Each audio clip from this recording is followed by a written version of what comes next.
ladies and gentlemen. It's Friday. It's the best day of the week, and we've got quite a few things to talk about, to be fair. But bath time, how you doing, man?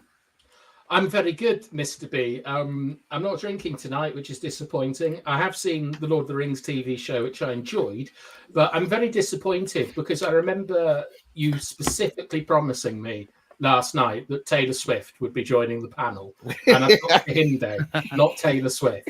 So sorry about that. It's all right. You're representing Death Row Records tonight. It's okay. Yeah, exactly. And Beyonce had one of the greatest videos of all time. Yeah. Stefan, how you doing, man? Long time no see. How was your breakaway to the US, man? Yeah, Joe, was good. It was good. Like, it's maybe not so great to be back over here in Ireland now, back to work and getting home at like 8 o'clock at night, but we're living. I'm here. I'm looking forward to getting into the show anyway. Right, Andrew. Bloody hell. Too early to say. Look, we haven't even got to that part yet, but you know what? I'm just going to say howdy to Andrew. We'll get your messages up soon. Brush, we see you, man. I am Titanium. We see you. Bart, welcome. I'm not going to read that. I'm just saying a howdy. I'll get back to you in a minute because I know it's nothing too sensible. Trolling King. Let's see who else is in. Matty Bassett. We see you, man. Howdy. I hope you're doing well. And who else is in here? Simon Warner. We see you. And I think that is it for now. Right, guys. Obviously, look, we'll get onto the Ten Hag part of it in a second. But Malacia is back on the grass. There's a couple of videos of him getting the new player welcome, which was seemed a bit weird considering he's not a new player, but maybe that's because I haven't seen him for so long. But it's looking like he's stepping up his rehabilitation. We haven't seen nothing of Luke Shaw, so I just assume Luke Shaw won't be getting any slaps on his big fat head. But he's back. I think, you know, at the moment there seems to be a good vibe around the club. Obviously, Euros, probably the one that's going to be out the longest. Mount's back in training. Obviously, Rasmus is back. There just seems to be an era of positivity at the moment. How long do you think, bath time, how long do you think it will be before Malacia actually gets a game? A while. Still, yeah? Yeah, he's been out for, is it 2 years? Year and a half. Yeah. I mean, like, can you imagine if you didn't like ride a bicycle for 2 years and then your next door neighbour comes around and says, Tour de France, we're going tomorrow. You're like, no, I need more time. Like, Malacia, I mean, good luck to him. I wonder if he's rumoured to be very close to Rashford, isn't he? And Rashford's arrived in form now, and Malacia's back. I wonder if that's a coincidence. I hope it is. But I think we would be lucky to see him before the next international break. I would think he's 8 weeks away, maybe 10 weeks away before we see him start. But delighted to see a professional athlete we pay is at training. Where's Victor Lindelof? Yeah, he's got a bad toe, isn't he? Stefan, glad to see Malacia back, or do you think that we've got enough cover with an unplayed Amas and Dalot doing bits on that side? No, it's good to have him back. To answer bath time as well, Lindelof's actually back in training too. Hooray! So those photos were out. So people who were paying are now back at work, I guess. So I'm sure that's good. I'm sure the accountants are loving that. Do you think Lindelof feels the same way that you do? Like you're not happy to be back after your holiday. Do you think like when Lindelof and Malacia see Casemiro, oh, for God's sake, take me back to Disneyland? I don't know, man. But yeah, look, I mean, Malacia is an interesting one. Like, I don't think he's the best player. I think he works hard. He's a natural left-footed player, which might eventually help us out. But I don't think you'll see him before the Christmas period, maybe. Like, I mean, he's not kicked the ball in 18 months. He'll have to get back up to fitness and sharpness and stuff, and obviously have to stay fit the entire time as well. So we'll see how it goes. I wouldn't go hedging any bets on the guy either, like, but we'll see where we are. Maybe in 3 or 4 months, maybe we can look back and say, like, has he made any kind of difference since he's come back? Has he been an option at least? But I think just the more options we have, the better. I mean, left back's one of those spots we maybe could have got someone in the summer. We knew Malacia had already been out for a year. We knew Luke Shaw was coming back and would be injured again, and that we probably would have to play Dallo or Mazraoui at left back, which is what we've been doing. So I think, yeah, like in a few months we'll kind of have a better picture, I guess, and maybe we address it in January. I don't know. I mean, I'm hoping we get somebody back, because I can't see how those players are going to play all of the games. Mazraoui and Dallo. Maybe it will be an option to play Martinez at left back, maybe. Collier? I'm trying to think of the games that we've got coming up. We've got a big block of games coming up, and I'm not sure Collier can play, or I would trust him to play, especially in that position, only showing any of the games coming up. We've got Crystal Palace. We've got Crystal Palace. We've got 20. I think he's going to hold. You want to put down a marker in your first game. So I can't see how he's going to play the 20 game. We've got Tottenham. We've got Villa as well coming up. Yeah, so I don't see Collier. I don't see Collier getting, I'm not going to say much game time, but I don't, especially not at left back.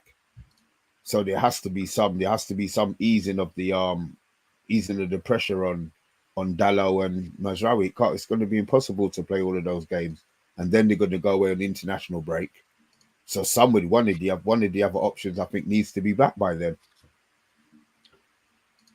Yeah, as long as, like, I will ban anyone who puts Anthony at left back, like, in the chat or Ten Hag. Right, I don't want to be hearing any of that. I want to be hearing from Kahinde. I'm glad that Malacia is back, because he didn't really hit the ground running in his first season, and he's been out for a long time. But I think the boy's got a lot of potential, I feel, and I think he does need a run of games, but I don't think we're going to rush him back. I think we've got Dalot that can fill in there for the moment, and obviously Amos. I think he's someone I feel should have got games. I thought he should have started at the midweek game. I feel that would have been a good game for him to start in. And obviously we got Luke Shaw to come back. So I'm glad we didn't buy a left back, because I think Malacia is supposed to be like Luke Shaw's understudy, and it's really good that he's coming back now finally. But yeah, again, I don't think we're rushing back. I think we're all right, because obviously, like you say, we've got Martinez that can fill in there as well, especially if Lindelof's back and some of our centre backs are back. Martinez can do that role as well. So yeah, I'm just I am really pleased that he's back, because it is like a bit of a problem position that we had last season.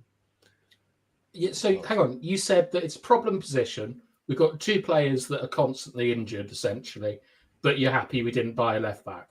I am happy we didn't buy a left back because you're going to hear me out. Is this about Amos? Yes, I think Amos has got really, really good potential. I feel that he's ready to step up. I honestly do. I feel, from what I saw in pre-season, and like I said, I feel even physically though, don't you think he looked physically small, like Rosenberg? Yeah. No, I feel that he could do it. I feel that he could fill in. It's just about integrating with the team. I feel that but Kahinde now that he hasn't played against Barnsley, that must be like because he's not ready. And it's not just Ten Hag, it's all the coaches, it's Ruud, it's Hake, it's the rest of them. They've all kind of made a collective decision that for whatever reason, and we suspect it's probably physical, that Amos isn't ready. We wouldn't really expect to see him before Christmas then, would we? Unless a war goes really badly. He's been in the squads though, hasn't he? He was in the squad he was on the bench against Crystal Palace a year ago. Was he on the bench midweek? No, he wasn't. He wasn't in the match day squad. It was the same squad as Southampton. Maybe he was playing for the under-23s then. Yeah, but I mean, the point is that he wouldn't have been playing for the under-23s if they thought he was ready, because the Barnsley game is surely the perfect game at home, League One opposition. Like, I mean, you would probably be a bit disappointed if Amas had a League One loan, wouldn't you? Yeah, League One, could be. not Yeah, Championship. Well, that's what I mean. Is Barnsley are a League One team, and he didn't start against them, but we'd all be kicking off if he was sent out to League One Oh, on loan. right. Yeah. So what I'm saying is that I think Amas is way behind where we kind of hope he is in terms of Or physicality. because I think with Ten Hag, like, it's not that he probably doesn't feel that he's not ready, because obviously he put him there in pre-season, and you've got to ask yourself why he didn't buy a left back, because he thought Amos could maybe We fill were in. broke. No, but maybe it's because Malacia is coming back, and he wants Malacia to be the understudy to Shaw. Because look, if you look at what Ten Hag does with Palestri is a good player, and everyone likes him. But why doesn't Palestri get games? Because Ten Hag's looking at him saying, I've got Ahmad and Anthony on the right side, and I've got Rashford, Garnacho on the left side. So Palestri's not going to get games. I'll just loan him out. It's not that he's not good enough or that he's physically, but he just got a preference about who he wants as the first and second choice. I just don't think at the moment, if Malacia is coming back, Amos is going to get in as a second choice left back, because Ten Hag bought him for a reason. Yeah, but do you not think it's unfair to compare a full international to a 17-year-old youth product? So you're referring to, Malacia. Palestri. Yeah. No, I'm referring to Palestri's full international for Uruguay, and is an adult. Amas is a child. Okay. If Palestri is a full international for Uruguay and he's starting Copa America games, ask yourself, why is he not starting for Man United more games? Ten Hag doesn't rate him. I saw him play at Fulham, and he was perfectly fine last year. He was the guy that fought to get Bruno the goal in the last minute. You know, the game of the bed sheets. They gave a better team talk than Ten Hag did. But I also think that Ahmad was in this position last year.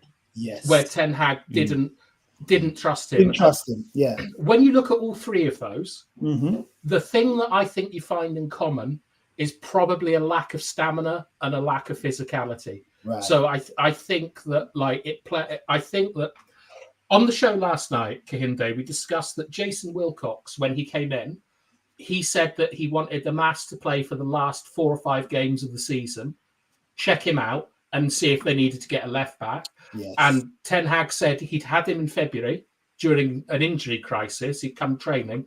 He wasn't anywhere near ready. Okay. We saw him in pre-season. He had a stinker against Rosenborg.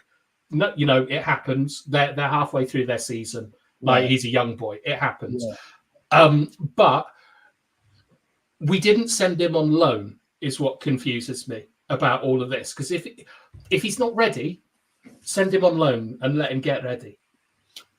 He's not even in the squad. Could it be? I want you to answer this one. Oh shit! United for fucking them. Stefan, brother. Yep. Sorry, man. I'm away. Friday. Friday. I'm away with the theories, man. Robinson Crusoe. No, you're gonna make me forget the question's gone. What did you just say? Yeah. I said Amas should have gone on loan if he wasn't going to play this season. Right. So, Stefan, sorry, I've got it now. Do you think that it could be a cover thing in regards to he would be the last resort if Martinez maybe didn't come through or is broken down, or one of Mazraoui or Dalot get injured? I mean, he could. I think I would agree with BATHTIME, what everybody else is kind of saying there. I think technically he's very good, but I just worry about him physically, and I think there was instances in preseason where he did struggle a little. So it's kind of one of these things. It's like, if he's not going to get the minutes at the club, can we not try to get him somewhere where he will get those minutes and you'll get that development? Because playing for the academy, it's not going to give him the same kind of benefit as playing senior men's football. You know, that's going to be a much bigger benefit at this point of his career. And he is highly rated. I think he's 17. So if it's not for another season that he really starts to get first team opportunities at the club, then it's probably not the end of the world. But it would be a nice way to kind of just push him along and you kind of give him that platform. But again, look, loans could even happen in January. Maybe that could be the December. plan. Yeah, I think You know, we're gonna that wait might be the December. plan. Yeah, It might be a case that it's like, you know, we get Malacia back, we take a look at him, see what his fitness levels are like, what Shaw's fitness levels are like. Mazraoui came in. Yeah, Mazraoui came in as well after quite a few knocks at Bayern. Like, so how long we can rely on him to play every week could What be was his questionable injury again. record like, Stefan? Sorry, Stefan. What was Mazraoui's injury record like at Bayern? Do you know? Didn't they say it was worse than Can't be worse than Shaw's. No, worse than. Didn't they say it was? Didn't I hear it was worse than Wan-Bissaka's last Yeah, season? it was. Hold on, I'm trying to pull up the No problem, man. No the problem. transfer mark. I'll get the. That's there all we right. go. You can't carry on, Stefan. I just thought I got you it. might I got know. it. All right. No, I got it. He missed. So 5, 6, 16, 17, 19 matches last season. Out of how many? 38, is it? Plus Champions League. Yeah, that'll probably be with Champions League and stuff as well. Did you say 60 games then? So They missed the 19 third. last season, 12 the season before, 11 the season before that, 31 the Right. season before that. So not to be doom and gloom, but it could happen. So if it does happen, like we'll not be too surprised. We'll be prepared for it. So yeah, I don't know if that was maybe the plan. If we're just like, you know, we get Shaw back, we get Malacia back, we see how Mazraoui holds up, because for most of last season there was times it was just literally Diogo Dallo as the only fifth fullback, and it was like, do we stick Lindelof at right back or left back? Do we maybe try Johnny Evans at left back? That happened a few times. So yeah, look, I think if it gets to January we can get him a decent loan, we'll see. Yeah. But it doesn't feel too prepared, maybe. But maybe that's just us not having the full picture yet. I think Ten Hag's very much a manager that's got his 1 and 2s, like, and there's no like 2.5s or 3s. You know, he just wants these two, and you know, no one else is going to really kind of get a look in. He said it before: 2 players for every position makes a strong squad for him.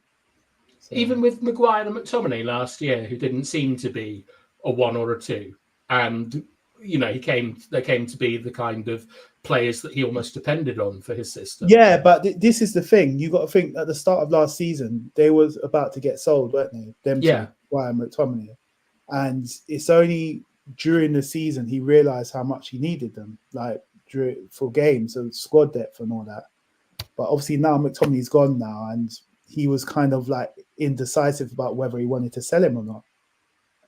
You know, he said that it was one of the toughest decisions, like, to actually let him go, because he's such a asset. You hear that, Mr. B? I'm so glad he's tough. I'm so glad he's tough. Yeah. But he had to, I think, you know, because I think McTominay at this stage of his career wants to play first team football. Do you want to do some comments, Mr. B? Because I Am Titanium is demanding that they have some input in a conversation. Okay, then let's have a look and see what you got, Mr. Titanium. You go back. Did you star him, or do you want me to? I starred loads of stuff. All right. One was about Matthew Bassett being a penguin, though. Okay. All right. Simon Warner. I'm going to read everything, and then we'll just I'm going to read them all. Simon Warner. We need to keep the vibe going with the Palace match and don't go back to our usual self. Matty Bassett is saying, I'm out. The Penguin is on finally. Can somebody please explain? I worked it out. Go on. The Penguin is a TV show from Batman that Joker premiered tonight. Joker. Yeah, like Joker. So Matty is saying, I'm pissing off because the Penguin is finally being released. So he's going to watch the Joker. Yeah, brilliant. Yeah, right. All right, we'll work that out. And Matty is either going to tell us we're right or we're wrong. Right now, I'm joining in after my visit to A&E. What the bloody hell you done now, Simon? Mount, I believe, is back too, and so is Hoyland. They are. Chat Sport saying evening. Pranay is saying big up everyone. We had a great week. I'd play so Andrew, Andrew, we need to win the game. Andrew's saying he'll play the kids. We don't have much kids now, but we've got good level players. Andrew, come on, man. Chat sport. Villa and Spurs are huge games. They are. And Andrew's saying we could have placed this. He's on your Absolutely. vibe about Pogba at right back. Pogba should have been a right back. Chat sport saying Onana was 50 million. Looks total different player. Mobile, strong, and adding goals. Oh, sorry, Villa Onana. Sorry, I had our Onana in the head. It cost the same. Sorry, I'm thinking, what else are you talking about? Oh God, that's the one who Bath Time said we should have bought. I like him a lot. Yeah, he looks like he's got good personality as well. To be fair, Andrew Williams is saying he thinks that Amas is about a year away. But this is your first one. Andrew, you should have gone to a side like Ipswich on loan. Your opinions don't count though, but Bart. Where are we? Simon Warner, Ericsson will probably come on during the Palace game in the second half. Elite Baller, he's saying hello to me and Bath Time and everybody else, obviously. I am Titanium. Can't they loan Amas to a lower league team in Spain? And this is the message that you wanted us to read out. Come on. More. We want more. Guys, let's get the likes up to 18. Yeah, let's hope they are. Lucky Singh. I'm a guy. Oh, Jesus Christ. Why did I even bother? I'm a guy like aggressive attitude. Oh, you like aggressive attitudes on the pitch. Fair enough. Simon Warner. I would loan Amas to a championship team. Only way he's going to get games. And we have got DK Wilson. Better late than never. Big up, everyone. See, the Fantastic Four are the hosts tonight. Yes, we Easy are. one, Stefan. Where is DK Wilson from tonight? You've just been there. I have. I am gonna go with. I'll go with New Orleans. That was a fun spot to visit. So he's from New Orleans, Louisiana tonight. There you go. There we go. Good food there, I bet. Yeah, good food. Really hot, but good. What were you eating? Oh no, like the weather. Like, no, the food. What food were you eating? It's kind of weird. Like mostly like chicken and stuff. Like because it is mostly seafood, but I'm not a big fan of seafood. Maybe I'm just uncultured. I don't know. You weren't having crayfish with I don't know. No, I wasn't on the crayfish or no alligator either. Like, but it was about like wasn't brave enough. Alligator. Bath time. Yes. Sorry, would you eat alligator? Would I eat an alligator? Would you eat alligator? It depends. If it's protein, probably. I don't like. I've got to be careful of carbs because that's how you put the weight on. So I'm genuinely more scared of a Mars bar than an alligator. There we go. You run every day, man. You shouldn't be worried about your weight. And there's a reason why I can do that. It's because I'm getting ready to fight alligators, not eating Mars bars. Oh Jesus! Right. Would you eat one, Mr. B? No, I don't even eat fish, bro. Let alone fucking eat an alligator. There's absolutely no chance. There's none for that. I have no interest in. I like normal food that they sell in the shop, not food. Would you wear an alligator suit? Wear alligator shoes. Yeah, have you got some? No, but my uncle used to have loads of them. He's God rest his soul. He had, when he was young, he must have had about 60 pairs of crop skin shoes. Just different colors, different versions, big buckles, no buckles, straps, no strap. It's like he didn't know leather existed. Well, they were predators. I wish OMONDI was here for that. Like that. That's why liners. Well, look, while we were here, Ten Hag, obviously, he's only got one job to do now, which is to coach the players. He's had brilliant backing from the board, to be fair. I think they've given him everything he wanted and maybe some things he didn't think he needed and maybe appreciates now. It's only been 2 games. Obviously, the first game of the season we won just about. Second game, Brighton, unlucky loss. Third game, Liverpool, we probably got what we deserved. International break came. We've come back. Bath time, as you said, we always come back better after the international break. We did Southampton 3-0, clean sheet. Did Barnsley 7-0. Is it too early to say that it's time to give him a break? Because obviously we as YouTubers, obviously you guys, you search for us as a channel, search for other Man United channels, which probably gives you a little more insight to what Man United are doing as a club. But the mainstream media, Sky, ESPN, especially, Jesus Christ, and TalkSport, some of them seem to have, say, an agenda. Maybe that's not the wrong word, but there seems to be this opinion that we're still shit. Is that something that's changing? Do you think Ten Hag has a chance? Well, look, I think he'll go to the end of the season. I don't think that's in doubt. But do you think he's changed anything in regards to what he's doing and changing people's minds? Because I know there's still a lot of haters. Oh, there we go. Look. Perfect. Right on cue. Right on cue. It's that. Listen, I only have to. You mentioned two names in here, and he's gone. Ten Hag and Rashford, and he loses his mind. But yeah, bath time. Talk to me. I'd like to go last on this one because I looked up some statistics to talk about. So, Kahinde, why don't you tell me? I think it's too soon to say. Like you say, we've had a lot of injuries. A lot of players are coming back. This is definitely the strongest squad we've had since Ten Hag's been in charge, I feel, in terms of like player for player, emerging players, experienced players.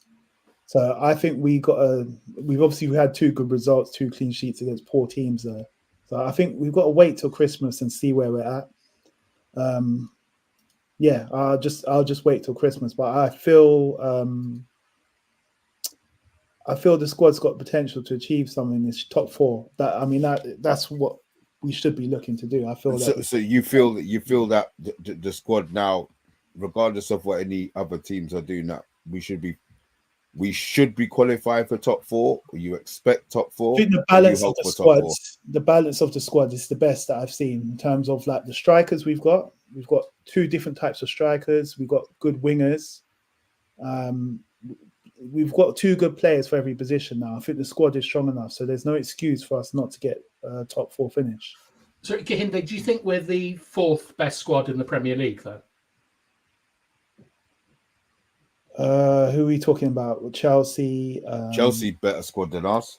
But Liverpool, City, Arsenal have better squads than us. I think we'd all agree. Wouldn't we? All right. So we got to fight it out with Chelsea. Do you think Liverpool have a better squad than us? First team, maybe. Do you think they've got a better squad than us? Where did they finish last season, Liverpool? Third. They were in a title challenge up until we knocked them out of the cup. Yeah. They've definitely got better keepers. They've got a lot of good defenders. Their midfield's a little bit weak. But with players like Salah, like that's high grade player, 2 or 3 of your players. Yeah, he's a genuine world class player. But my thing is, Liverpool have got a new manager this season, and obviously we still don't know how well they're going to do. He's got to really integrate with the team. Well, we got a clue when they played us and beat us 3-0. Yeah, but then they lost against Forest last week at home. So, and what does that say about us? Do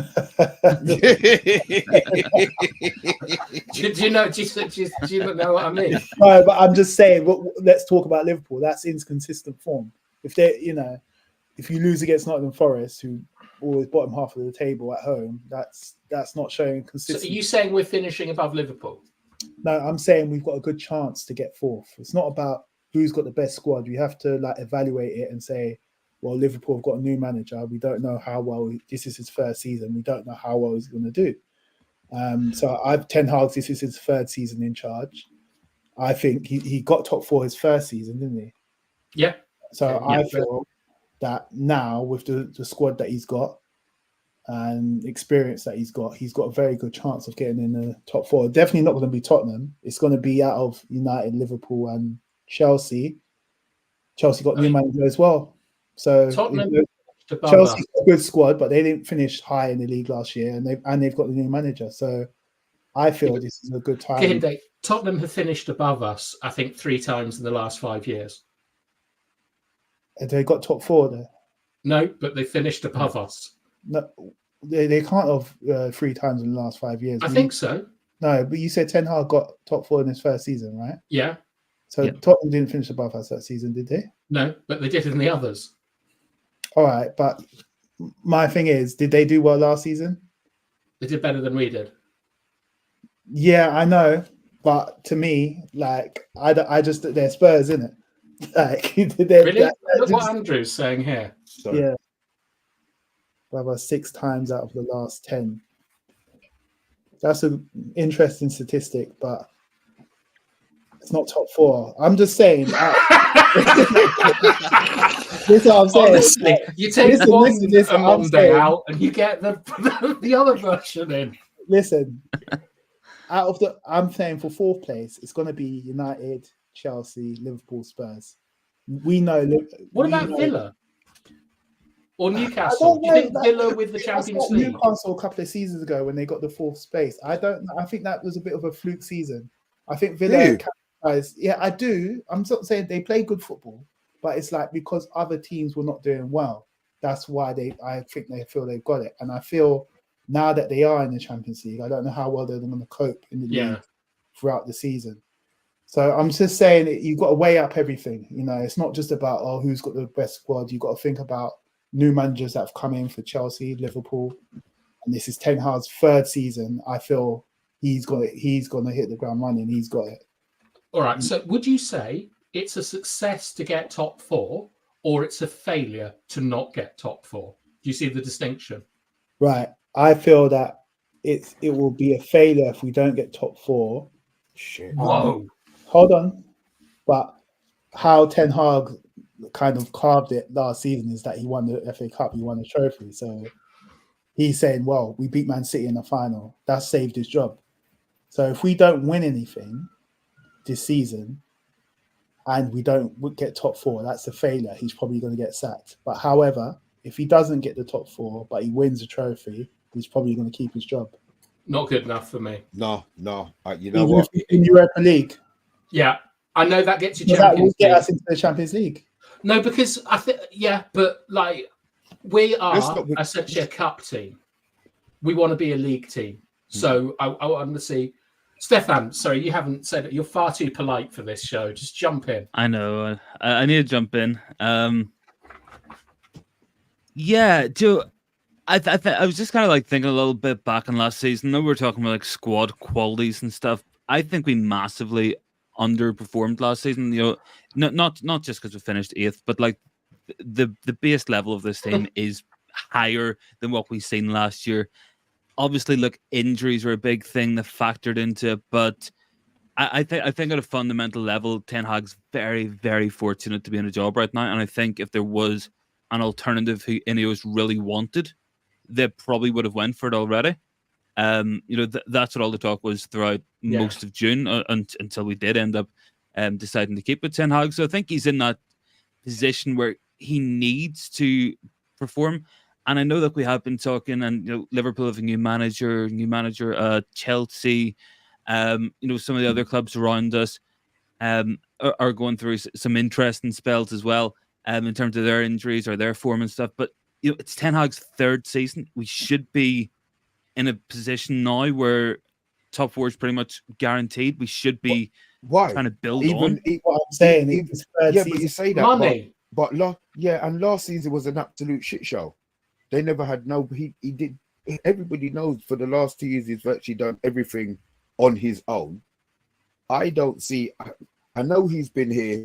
I know he's been here 3 years. I get it, but the first 2, he never had no structure. There was no organization. There was nothing. Now he's got what he needs. Rightly or wrongly, I see this as the start. I know he's been here 2 years, so he's got that experience over, you know, of all of the bullshit that can go on. I just feel that now, because he's got all of the backing and everything in place, this is where he has to, you know, he has to hit the ground running, as Kohunde said. You know, first 3 games haven't been good, but I just feel that now, obviously, there is a momentum building. So that's kind of where I'm thinking about it, to be fair. And you got to look last season. We had Luke Shaw out for most of the season. We were playing Casemiro at centre back. We were really struggling, like injury wise and things like that. But how much of that was Ten Hag's own doing? Luke Shaw came back and played 45 minutes. To transfer wise, I don't think he got the players that he wanted to in last season, at the beginning of the last season. I think that's what caused the crisis. But I think now he's got. I mean the injuries. Like, how many of the injuries were self-inflicted? Like, Martinez came back too early. Luke Shaw came back too early. Adam Wan-Bissaka was a substitute against Brighton, despite being told that he was in the red zone. He brought him on for 10 minutes, and he was out for 2 months. This suggests poor management. As well. So, why do you feel that he's rushing these players back? Because fear. That's what I'm saying. And towards the end of last season, that's when we started to get a bit of momentum. You got to think. Wan-Bissaka missed most of last season, and he played the FA Cup final, one of his best matches. And we sold him. So what does that mean? I'm just saying that we sold McTominay as well. What does that mean? Yeah, he's one of your favourite players. If I didn't bring him up, I'm just saying. Obviously, it's just like when he's getting his first team players back together, we were able to achieve something. So now that he's got, can I pause you there? Now he's got the profile player that he wants in every position. Because you've got to think this guy has bought a player in the last 3 seasons for every position that he wants. I feel now he could integrate his style and he should be able to achieve good things this season, finally, you know. Right. What I would counter you there with is that the point of a system is that it doesn't rely on individual performances, is you get players that can slot in and the quality of the team doesn't drop too much. So when you tell me that Ten Hag needs players for his system to work, that suggests to me that the system is poor and it's poorly managed, because you need the very, very best players to come in when, you know, like Arsenal and like Liverpool and so on have players that could be argued to be worse individually than some of our players. Gakpo versus Rashford, for example. And yet they come in. Gakpo was one of Ten Hag's targets. So but I mean, like Ollie had loads of targets, and he's still, like, you know, he came second. Like, you can still perform without getting your What was Ollie's philosophy like in terms of like style of play and things like that? A very, very solid double pivot in front of 4 players built the transition. In football, it was counter. There's nothing wrong with that, because a goal is a goal. No, Real Madrid play counter-attack in football. I feel there isn't anything wrong with that, but you've got to adjust the team to the personnel that you have, like, and obviously, like Wan-Bissaka, he played a great game, FA Cup final and all that, but for what Ten Hag requires of a fullback, that's not the type of player he wanted. That's why he sold him and bought Mazraoui in, who's good at going forward and does what's required. You need. It's not that his Ten Hag's philosophy is bad, because it can't be if you got Ajax to the semi-final of the Champions League and beat Real Madrid 4-1. It's just that he needs the right personnel to make his philosophy work, and we didn't have it. We haven't had it for the last 2 seasons. That's why Ranić said the squad needs an overhaul. Oh, I don't like Ranić. So sorry. I don't like him either, but he knows. Like, look at Sancho. Like, you know, you talked about the stamina and the physicalities. Sancho lacks. Poor signing. So it was. I don't know. I mean, he was one of the best players in Europe at the time for Dortmund, statistically. Yeah, he was. But in terms of the team that we were building, he was never. He was never going to fit in. So that's what I'm saying. I feel like finally now he's had his transfer windows. There's no excuse for Ten Hag. I'm not going to make excuses for him. If he doesn't achieve top 4 trophy this season, he needs to be sacked. I'm not going to make an excuse for him. It's like I felt he should have got touch, like when he got at Chelsea. I agree. Exactly the same CD. That was a perfect time to bring him in, but Ten Hag won the FA Cup final, so. But like the Kingdom- Louis Van Gaal situation, we actually kept them on. Yeah. You know what I mean? Hinde, just one last point just one last question before we move on. You're giving me like a sort of utilitarian view on Ten Hag, where his season will be judged as a success with either a top 4 finish or a trophy. Fine, I've got no issues with that as a measure of success. But we haven't scored over 60 goals for 3 seasons, and we've only scored over 70 goals once in the last 10 years. The style of play doesn't really arouse the blood, does it, when you watch it? Do you think that any of these things needs to be catered in for the season to be a success and not just ends justify the means? Yeah, so can I not counter that, but I'm just asking, like, when Ten Hag got that Ajax team to the semi-final, were you kind of watching the Ajax team thinking they were an exciting team to watch? I watched them, and I thought I genuinely, as I said when Ten Hag came, I couldn't believe where the fullbacks were playing and how open they were. I didn't understand how they got that far. I felt they should have been absolutely battered by other teams because they were too open. But I did think that Donny looked quite a good player, and that assumption I laboured under changed pretty quickly. Yeah. But you felt they were entertaining at least to watch, even though they took risks. They took risk and all that, but they just, they beat Real Madrid 4-1 at the Bernabeu. They must have been doing something. Spurs did it that season as well with Harry Winks. Did they? Yeah, he got man of the match against Real Madrid twice. Casemiro, Cruz, Modric, brilliant player. But I mean, from what I saw Ten Hag at Ajax, and I think he was there for a while, he got them playing some of the best football they had since the mid-90s, since Van Gaal was in charge. So, doesn't that mean that he's not a very good manager because he can only do it with the top players? Does that mean Pep's not a good manager then? How much did Ajax spend on those players that they had? Not a lot. But that's not a lot. They spent not a lot. No. And now we've got them all at super inflated prices. Exactly. Okay, so this is why I'm saying this is his judgment season, because I'm not going to make excuse for him. And I like I said, even if the results, what you're saying, like if we get the results, United have always played a brand of football, attractive football. Yeah, I want to see that. Obviously, we've just won our last 2 games quite convincingly. We've got to continue that. So you would rather United played attractive football but didn't get the results? You throwing that at BATHTIME because that's the question for him. Yes, at the moment, yes. I think it's an important part of our rebuild is that when you look at like what happened with Brendan Rodgers and Klopp at Liverpool, when they came in, they played the way that they had a plan, an aggressive front foot, go and score goals. And the hardest thing in football is scoring goals. Make no mistake about that. Scoring goals is the hardest thing, right? You look at what Arsenal are doing at the moment, where they're going super defensive. Like they've only conceded, I think they've conceded 1 goal this season, and it was when they had 10 men. I think that the way to win the Premier League is to go for goals. So for this season, I would accept 5th, 6th, maybe 7th if we break 70 goals, because we haven't done it for 10 years and we've got to score more goals. That's all I want this season, is for the team to score goals, because when you score goals, you can then move on.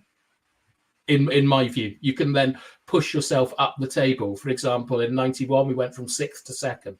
We were a team that scored goals. So, Stefan, I know Kehinde is plotting my death here, but what are you thinking?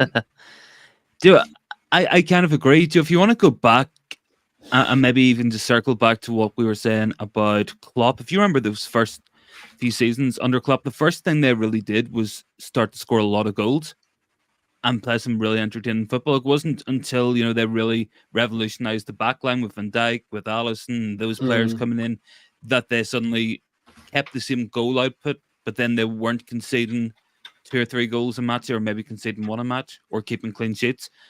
And I think, it would just be nice to really enjoy watching United play, like, and not be going into matches, kind of with the expectation of, if we go there, get like a 0-0 or whatever, like, you do want to go and try to win it.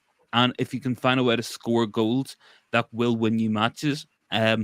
Look, obviously, look, you can take the more pragmatic style if you find yourself in a big match. I don't think anybody really would have advocated for, in the FA Cup final, going out to try to go toe-to-toe with City like that. That wouldn't have been anybody's game plan. So yeah, look, Joe, in individual matches, I kind of get it, but as a collective, you do want to try push on for that.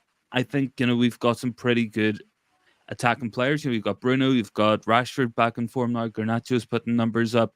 You've Højlund coming back in. You've got Xerxes still kind of finding his fit a little. You've Ahmad on the right hand side. So there's players there who can do bits. We just got to find ways and solutions, to actually get that done, because hopefully, we are kind of a more resolute kind of defense, and I think the numbers are slightly showing that a little bit. We're kind of conceding less shots this season than we were last season, which it isn't too hard to do anyway. But we're getting there. We're not facing 25 shots in a match. It's down to like maybe 12 or 13, which the bar was low, so we've kind of raised it a little bit. But yeah, to me, I just want to see a better, more cohesive game plan, and to circle back to Ten Hag having the really good Ajax team. It's like you said, BATHTIME. We've got Onana now, we've got Mazraoui, we've got De Ligt, we've got Martinez, Anthony. Anthony. I feel squad depth. I feel squad depth. You still, but we've so many players who's had before that if we can't get the system with basically his entire Ajax backline, we're just missing Tagliafico, who's a free agent. So don't be surprised if he comes in. He is a left back, so anything could happen there.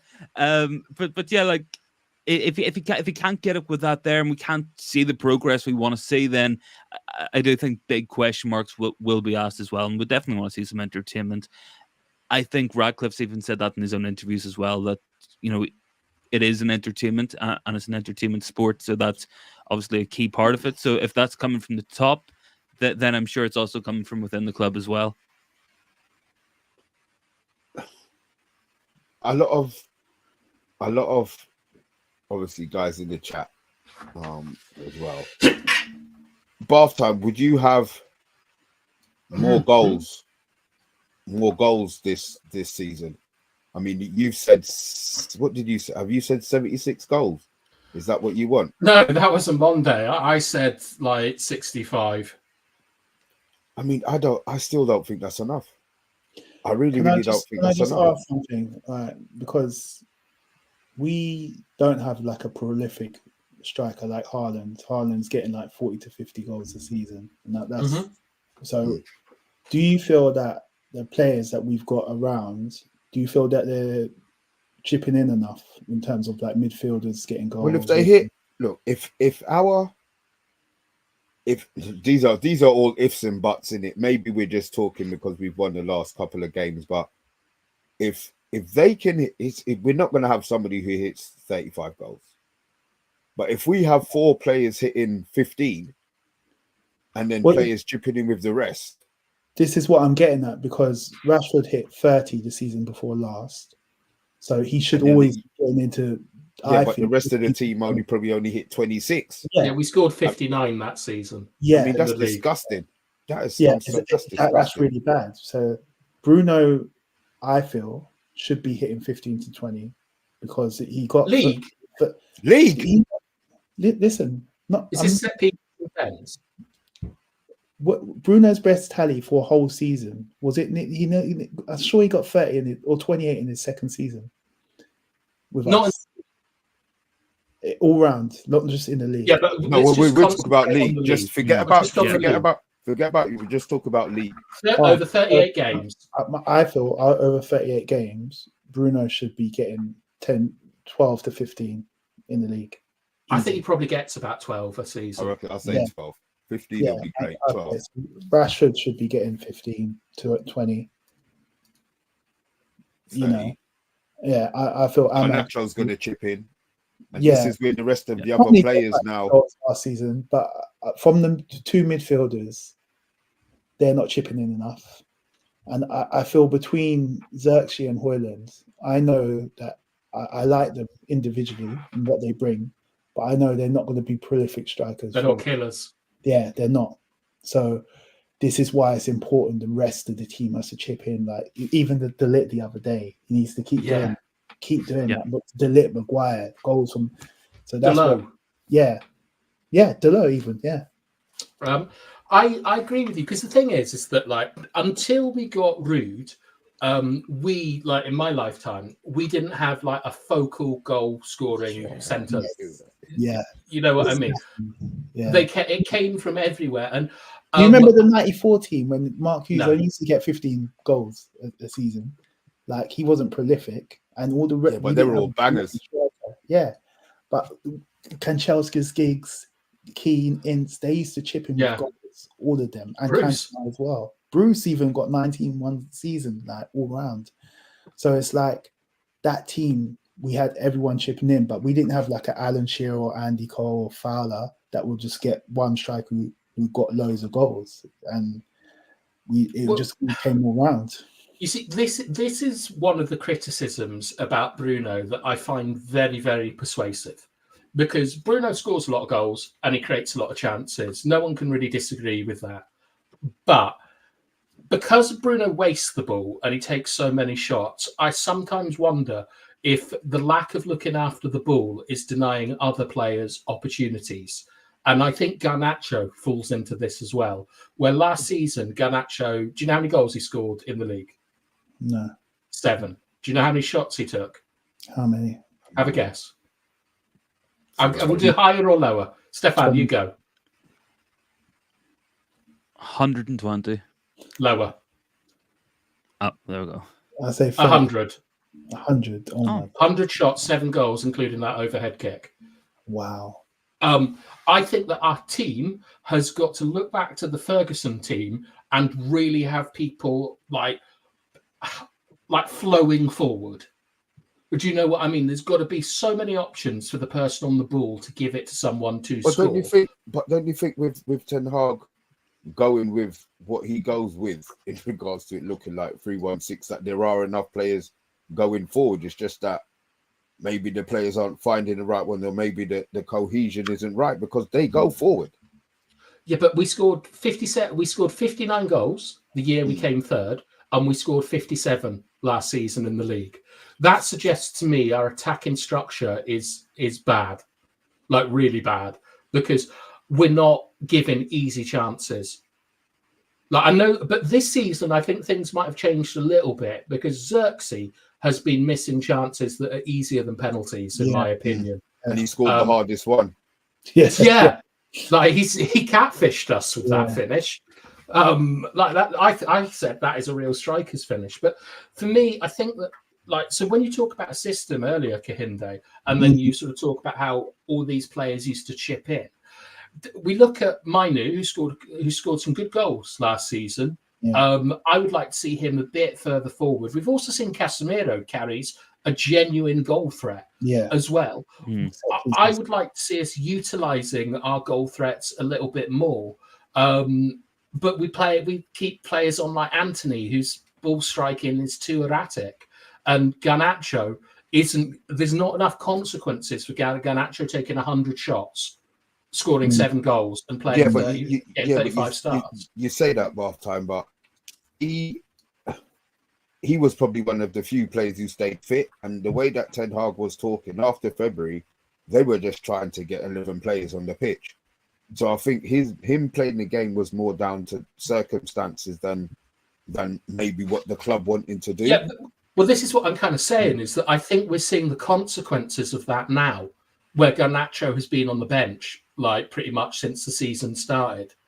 And which is good for him, because he's coming on and his numbers have been fantastic. Are brilliant. Yeah. So I have to say, I'm a huge Ten Hag outer, and I always have been. I was out before he was in. But this season, I have seen enough that suggests to me that there's definitely been a change. Like our pressing structure is different, where we're going with two, like so that we protect the center of the pitch more. You can see this evidence by how we're conceding so many fewer shots than we were last season. I know it's like early days, but we are still getting cut apart occasionally, but nowhere near to the level that we saw last year. The line's been better. Martinez is really struggling this season. I feel that the signings that come in have been good, but the problem is goals. Rashford has impressed me a lot this season. I'm not his biggest fan, but he's creating chances for other players. He's not running down blind alleys. This is everything that we asked for last season. Garnacho, much better use on the ball. I can see change, but I just wonder, why is it taken 600 million in 3 years to protect the midfield? Agreed. Yeah, we were a mess. Though. We were an absolute mess that season that Ranieri was in charge. Bathtime. I've got one Hello. for you. Obviously, this is for all of you guys as well. Martinez is blatantly a Ten Hag favourite. Mm-hmm. Do you feel if his performance is, because I don't think he's playing that bad to be fair, but obviously you've kind of brought it up week after week. Do you think there'd ever be a stage where he wouldn't play him, and maybe give somebody else the opportunity? Obviously, Anthony played until it was impossible for him to play. Do you think it would? Do you think it would get to that stage? And obviously with Ahmad, I actually think that Ahmad's changed Ten Hag's opinion of him. Mm-hmm. Do you think that somebody else could come in and do that with Ten Hag? Do you think that that's the way that he's set and he's not going to change? Because obviously it seems like Wilcox has got a lot of influence on what Ten Hag is doing. And there's Rude and Haka. Yeah. And those guys, I think Haka in particular is like being someone he's known all of his professional life. He'll value his input. I think the thing with Martinez is that he's coming back from a very disrupted season. He might not be up to the physical levels yet, but he hasn't performed well on the ball, off the ball. And in my opinion, he is a player who is far more suited to lower line defending than higher line defending, because I don't think he's very good at covering spaces or defending out wide. Both you saw against Adama Traore, against Fulham. We've seen what Salah's done to him over the years. I think that the longer the season goes on, the more, and Yoro coming back from injury, I think that we might see De Ligt and Yoro eventually form the first team partnership, because I think that Martinez is, whilst he's a fan favourite, I think he's extremely limited in what he can do as a defender. He's essentially a clamper. He gets around you like a limpet, elbows, tits and ass everywhere, toe pokes and stuff. But he's really poor the further away he is from his own goal. I feel that with him, though, the asset that he brings is like he can pass through the lines and things like that. It's staying out from the back, which is an asset to the team. It brings them some sort of composure, starting attacks from the back and all that. So I feel that's why he's probably in the team a lot. You've got to think what he does bring to the team. Yeah, but I mean, De Ligt's as good a passer as he is statistically, which is great. This is why we brought him in. It's really good. So it's competition for places. We need that, and obviously Euro has got bags of potential. He could do with a lot. So, what do you reckon, Stefan? Yeah, I think from watching Martinez a few times this season, he almost seems overly aggressive, like in those highline situations as well, which doesn't help. And I think that I'm not sure if this is because maybe he's not completely sharp yet, or what the actual underlying issue is. Like, obviously, these are maybe things you can get away with. When you are defending lower and there's more players around you, that you can kind of go in a clamper type defensive situation, as you mentioned there. But yeah, I'm not too sure. I don't think it's been his best. I don't think he's really looked at the levels at all since that he was at in his first season. I think first season was very good up until that injury, but again, different system, different line.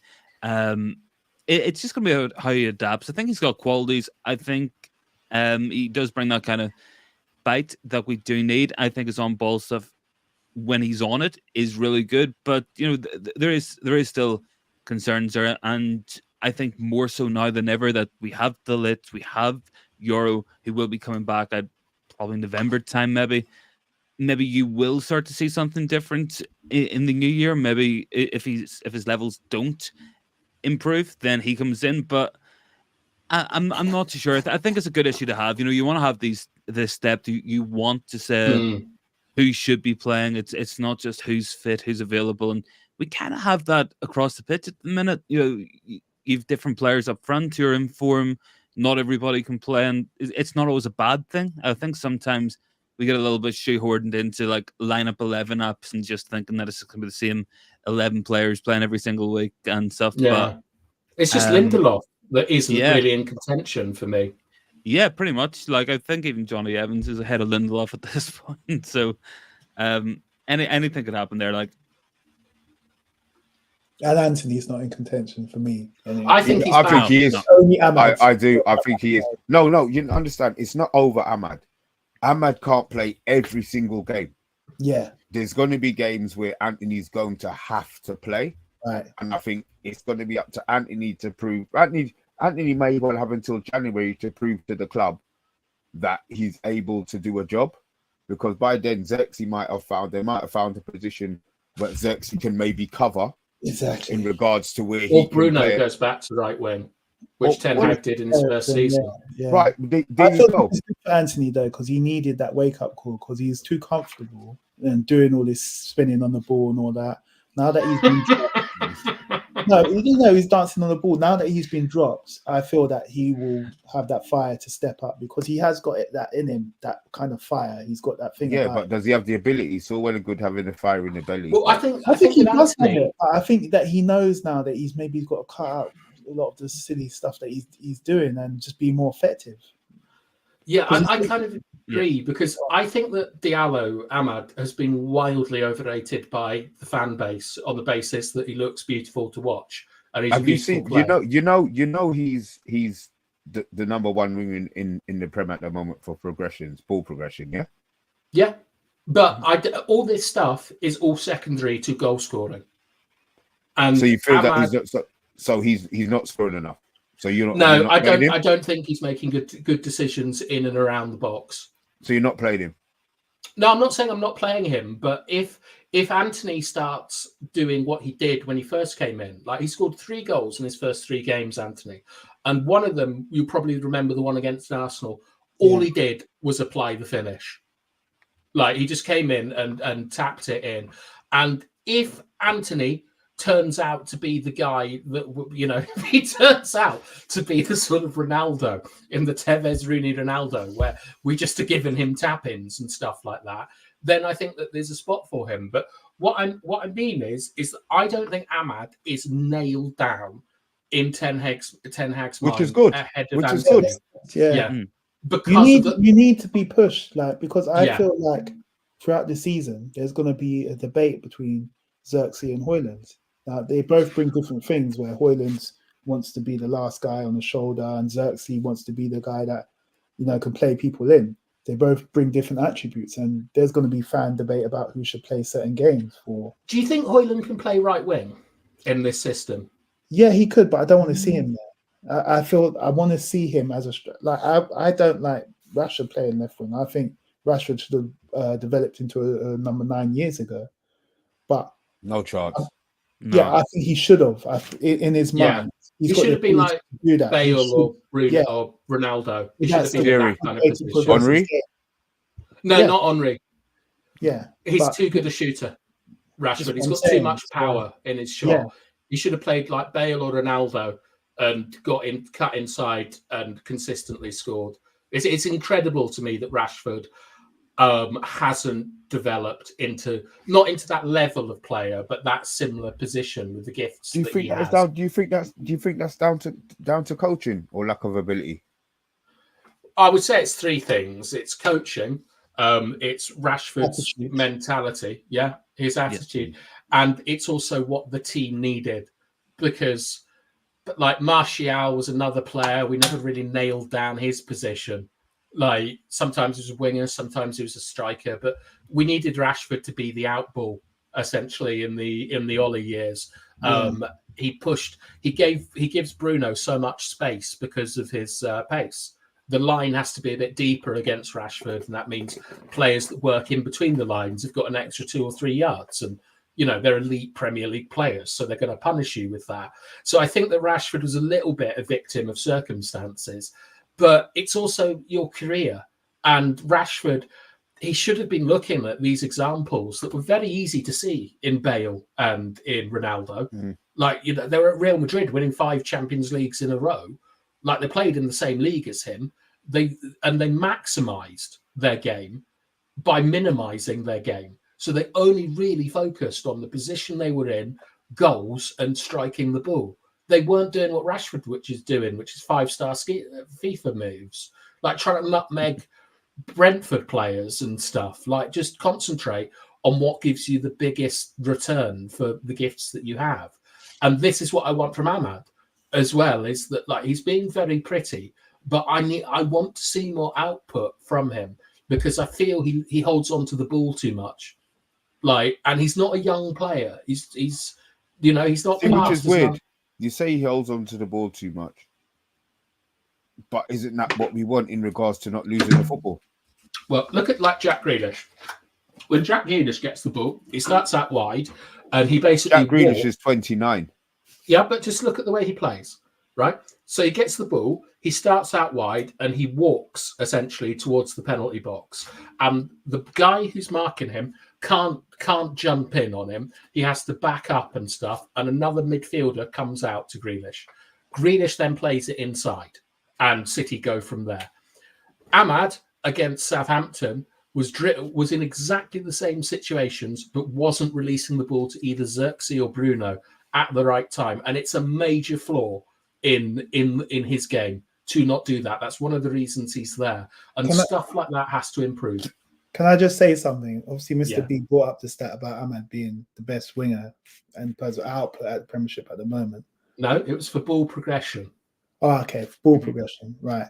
But he's 21, and I'm just saying, when I've watched him this season, every time he gets the ball, it feels like something's going to happen. It's like, but nothing does. No, you're saying nothing does, but I feel that it's like he's not like wasteful like Anthony. He's doing things to stretch. He's stretching the defenders. I think he's doing the same as Anthony. I feel he's cutting in and shooting. Like, when the opportunity's not there, he's either doing one or another. He's not being wasteful. I don't think he's being wasteful with the ball. And it's like, if something doesn't come off, it's like it just didn't come off. It's just like, it's not like where you watch him and think, oh, what the hell is he doing? Well, I feel that he's got a good brain. I feel that he's got a good football brain. I think he's doing well. All right, look at the 2 stats that matter for him, Dave. He's got 1 goal and 1 assist. The goal was a deflection that beat the Brighton goalkeeper. It wasn't a particularly good strike, but they all count. Happy with that. The assist was he went and got a corner that was overkicked and tapped it 5 yards to Rashford, and then Rashford, like, somehow scored past like 7 players with a pretty weak shot. But shout out to Rashford. That's not the best winger in the Premier League. That's not making like the right decisions, because those are the 2 things he's done that has affected the game. But with bath time, we're really early into the season. This is the first season where he's really starting to start games. Like, can we just wait until like Christmas or January until you're judging him? It's just like, it's been a couple of games. Like, well, I'll do that if you then don't say he looks like the player that's most likely to do something or whatever, because we're both judging him within the same time scale. Yeah, so what you're telling me is neither of us can have an opinion. I could tell you that Rashford frustrates me more, and Rashford's much older than him. Rashford frustrates me more when he goes down blind alleys and on the left wing. And last season, Rashford was trash. Absolutely. Yeah, but that's a completely different point. I'm happy to talk Rashford about. Is an older player, and he's wasting the ball. I'm saying Ahmed's 21 and he's just starting games for United, and I feel that he's showing potential. Like, even if things are not coming off all the time. But I can see from what he's doing with his runs that he's not going down blind alleys. He's trying to make something happen. Like even with Garnacho, I like him a lot, but he's just speed. Like sometimes I said on the show last year, I don't like him starting games because sometimes I feel he's a bit wasteful, and maybe he's best to come on in the last 10, 15 minutes when the other team's tired, because I don't feel he's got the best brain, but he's quite effective because of his pace. You know what I mean? So I just think with them two, Garnacho and Ahmad, I feel they should be the ones for the future that are going to be our wingers to start. Who's going to have the better career? I don't know yet. It's too hard to say. Oh, for God's sake. No, it's too hard to say. Because I feel that Ahmad's ability is amazing, but Garnacho plays for Argentina. He's going to be more profile. Yeah, because of that. Yeah. Why didn't you just say that then? No, but you just mentioned that. It's all right. No, I'm just doing it. Matters, isn't it? If you're playing with Messi and Ahmad plays with Ivory Coast, did it? Yeah, I think it's level. I just think it's the level that he's going to be at. So bath time. Obviously, we know that you were a Ten Hag out and you're still not convinced. I'm turning. Right. That's what I wanted to know. I know there's a few people in the chat who will not turn for love nor money, which is fine. There was a few conversations in the chat that maybe got a bit personal. Guys, at the end of the day, man, it's a channel. We don't know each other personally. You know what I mean? It doesn't really take that. I understand everybody has a difference of opinion. But individually insulting people, I don't think is really the way to go. You know, make your points, you know, and try and move on from it. Everybody's mind is different. Everybody has opinions. Look, we've got 4 guys here and Bath Time disagrees with us all the time. So, you know, it is what it is. It's just one of those things, you know. So, yeah, just try and calm it down a bit, man. There was a stage you need to be okay with someone having an opinion that's different to yours. It will serve you very, very well in life to be able to understand that point. But that's football. It's a game of opinions, isn't it? Yeah. No, that's and that's what it is. But look, we have run. But well, look, we've got Crystal Palace tomorrow. I've got revenge in mind now. Bath time. I think I was confident yesterday. I think I'm more. I really want to stick it to him tomorrow. I'm hearing they've got Decore's not playing. He's got something wrong with his toe. Nice. Which I think, which I just St. Paul's goals. Yeah, because the thing is, we are St. Paul's goals. Sorry, it took a little bit of time to register there. Sorry about that, man. It's all bad when we played them, we had injuries and nobody gave a shit. So I hope they lose another couple players before tomorrow, and we go and stuff them tomorrow. A nice 3-0. I want the nil now. Bath time. Thinking about it, I would have taken one yesterday, but I just want some retribution for what they did to us. I want some revenge for what they did to us last year, and we can probably move ourselves up 7 and progress to. It's 20. Is it 20 in the week we've got, right? Yeah. Yes. Thursday. Yeah. Are we away for that? Home. Yeah. Nice. Yeah. I have a good feeling about that. But look, let's just get this game out of the way. Anything else anybody wants to say before we depart before tomorrow? We got a match reaction tomorrow, I hope, which will be about 7:30. Stefan, are you semi-retired now, or are you going to do anything tomorrow? I think I might do a stream, maybe at like 8 o'clock or something, just to see how the match goes. But I think that might be the plan, but I'm not sure yet. You can come on with us if you want. Yeah, look, I might even just hop onto both. Yeah, do a double. Yeah, that's all right. Yeah, I might just. I'll give you guys a shout anyway. Right, where can we find you? Yeah, it's just the. Actually, it's all inverted. I was gonna like try to be really smart, pointing down at it. It was the wrong fucking hand. Yeah, there we go. So it's United philosophy, there, guys. Yeah, look, it's been pretty dead in the channel for the last couple of weeks, but I'm trying to get back into it. It's just kind of hard because I leave for work at like 4-7, and I don't get back until after 8 o'clock at night. So But yeah, I'm trying to get it back up. But mostly we doing weekend stuff, maybe like Friday, Saturday, Sunday. So definitely, if you guys haven't already, make sure to hop on over. Cheers. Life of a porn star, eh? Kohunde, where can we find you, man? I've got an Instagram page. What's it called? You know what? I can't even look for it. It's all that good. Guys, well, there you go. Look, if you're gonna look, sorry. if you're gonna look for Kohunde, just put a question mark with Yabba's brother, and that's You might just goes blank. Like, 1 second. Yeah,